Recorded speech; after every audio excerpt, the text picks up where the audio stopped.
SIR আতঙ্কে ফের ভিড় হাকিমপুর চেকপোস্টে। দেশে ফিরতে জড়ো বাংলাদেশি অনুপ্রবেশকারীরা।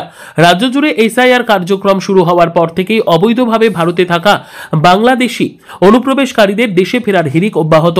টানা 2 সপ্তাহ ধরে এই চিত্র যেন রোজকার ঘটনায় পরিণত হয়েছে সীমান্তবর্তী এলাকায়। সেই ধারায় আজও উত্তর 24 পরগনার স্বরূপনগর থানার হাকিমপুর সীমান্তে ভিড় জমালো একদল বাংলাদেশি নাগরিক।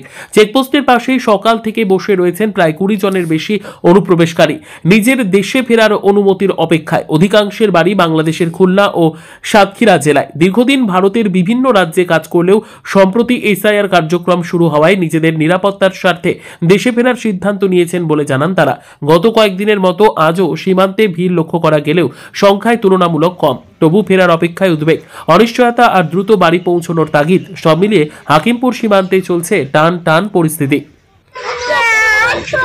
কালকে রাত্রি কোথায় থাকতেন? এদিকে কালকে সকালবেলা কোথায় থাকতেন এদিকে? হ্যাঁ, একটু জোরে বলেন। গোলাবাড়ি। কতদিন আগে আসছিলেন? 4-5 বছর। তা কোনো কার্ড হয়নি? তা এখন চলে যাচ্ছেন কেন? হ্যাঁ, এসআইআর এর কারণে। এখানে কি কাজ করতেন? বাংলাদেশের বাড়ি কোথায়? সাতক্ষীরায়। নাম কি আপনার? হ্যাঁ, আসছেন কবে? আসছেন কোথায় থাকেন? কোথায় থাকতাম? বড়নগর। হ্যাঁ, বড়নগর। বড়নগর। কতদিন আগে আসছিলেন? এলাম 2 বছর। তো কোনো কাগজপত্র কিছু নেই? করতে পারেননি? এখন ফিরে যাচ্ছেন কোথায়? ফিরে বাংলাদেশ যাচ্ছি। বাংলাদেশের বাড়ি কোথায়? সাতক্ষীরা জেলা, শ্যামনগর থানা। কোন বর্ডার দিয়ে গিয়েছিলেন?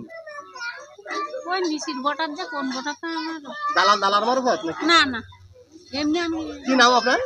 রুপিয়া। ঠিক